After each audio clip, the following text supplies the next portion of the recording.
Alright guys, back with an update video on the 02 Grand Marquis. We just finished putting the front end on. As you can tell, fits pretty good. I didn't put the hood on yet, but we got, since I think the last time all you seen was a startup video. This thing has the bumper mounted and the core supports on. We got everything bolted in. We even got the power steering hooked up. Let me get a light here, it's a little dark.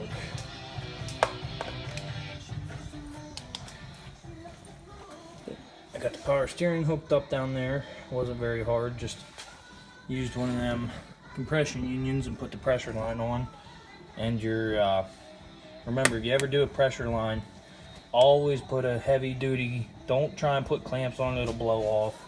I mean, you can, sometimes you get away with it, but every time I have done it, it would last for a couple minutes and then it would blow off. So, piece of advice there, if you guys ever fix a power steering line, a pressure line, always use a compression union or replace the line, or, you know, you could even use a flare set and flare your own line and make a new line. You could do that too, or go buy one. But, you know, I'm trying to keep stuff cheap because Derby ain't cheap anymore. It used to be, but not anymore.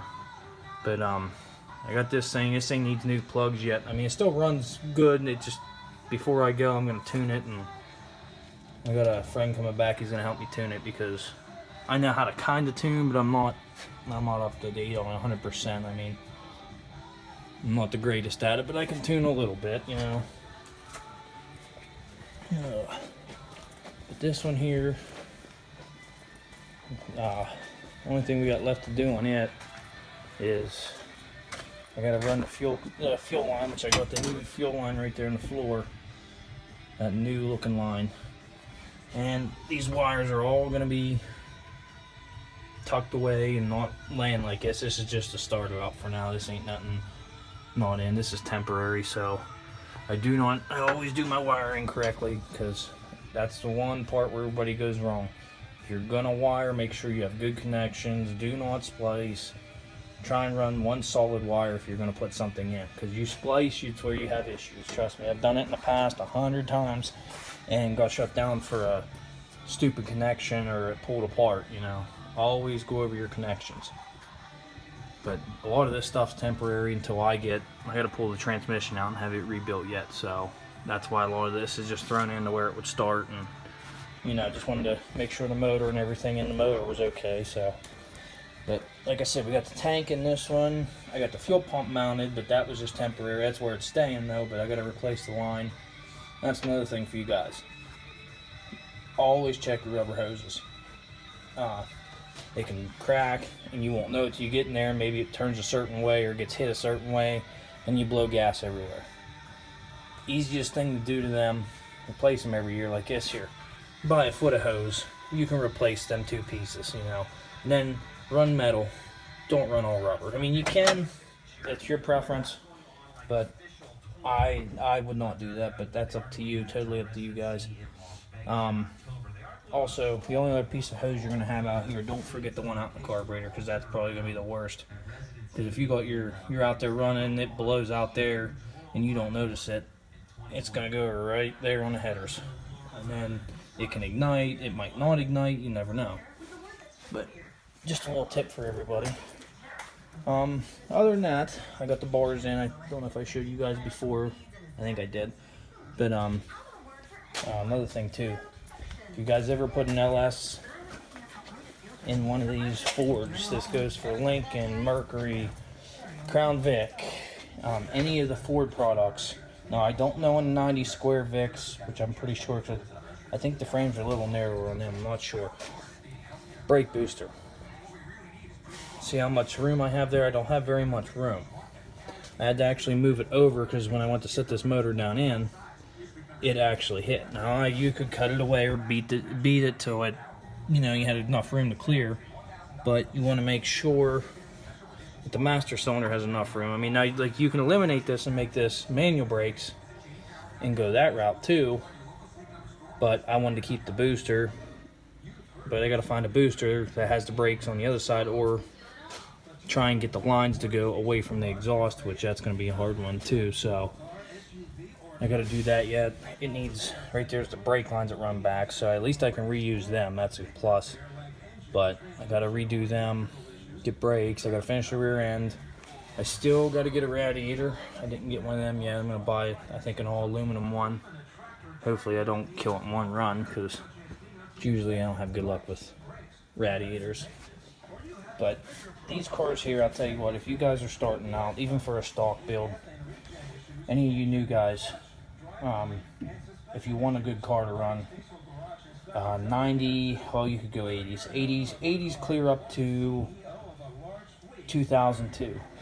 Then there, you get all the steel suspension, Fords, Lincolns, Mercuries. That is a good first car to start in. Even if you run the 5.0 or you run the 4.6 that are in them, they are good motors. Now the 4.6, I really don't care for because you don't got much room, but they do run good and they do hold up good. But these cars here are tough. These things, for a stock car with nothing done to them, they hold their own. I'm not saying they're going to hold against a 66 Lincoln Suicide Door or a full-size Caddy, you know, come on. But I mean, they will hold their own. I mean, they are really tough cars. Now you got to make sure when you get them, you got to make sure they're structured. You know, the frames ain't rotted out. And I see people get cars, the rear frame rails are gone, which is fine. I mean, if you're going to build a car, I mean, you might as well use the front, because if you go and waste the rear of the car and then you have the front left, I mean. And make sure you guys always put on a steel bumper too. I can tell you that, I mean, a lot of people just throw them together and that's fine. But you run aluminum. I forgot to switch the one on my 1990 Crown Vic last year. And first couple hits, even though I had it bolted on, it just snapped right off. And when you snap it off, then your frame rails go every which way when they start to bend. Best thing to do is just put a nice steel bumper on the front, and also go get some good bolts to bolt it on, because if you leave the stock bolts or you use crappy bolts, it ain't gonna stay on. Then that's when you're gonna lose radiator, you're gonna lose the core support into the fan. And another thing for you guys, change core support bolts. Anybody starting out, 9 chances out of 10 they just tear stuff out of it, throw it in and go, like a gut and go. If you're going to compete, you got to start doing some stuff, you know. I mean, these are little tips and tricks that I've noticed over the years, because I just used to throw a car together and go. Piece of advice for you guys, change your front core support bolts. Very easy. Right down through there is one bolt that goes down through to the frame. You unbolt that, leave the stock rubber end and the stock aluminum spacer. You have to drill it out for a 1/2 inch bolt.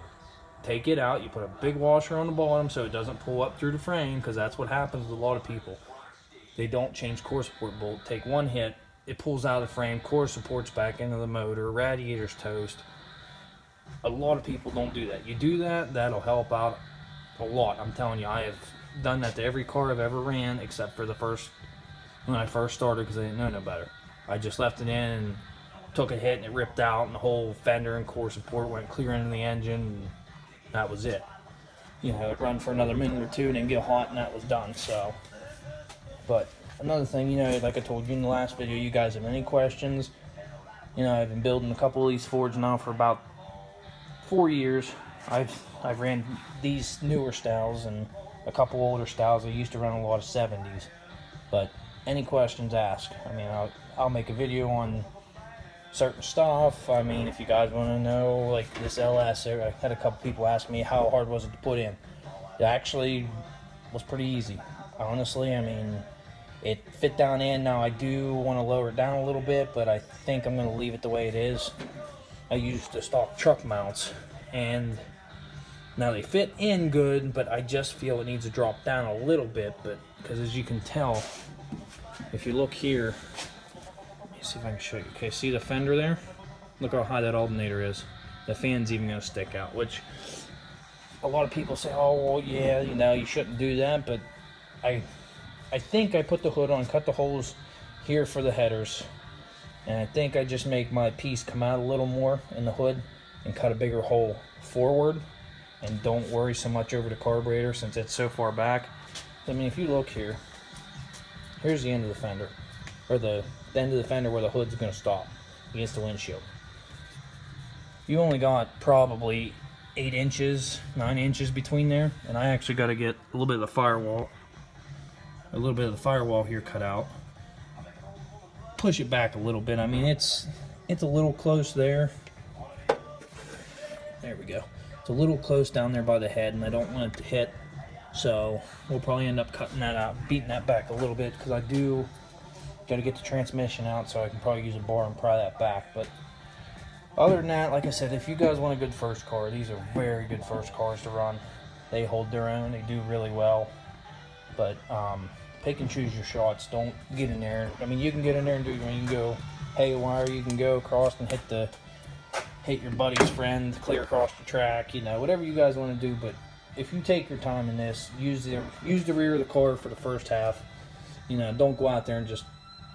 I mean, that's up to you. If you want to go out and junk it, that's fine. Everybody's there to have fun and do whatever. But if you use the rear end of these cars and you bend them correctly, they will hold up. And then these front ends are very, very strong compared to some of the other cars I ran.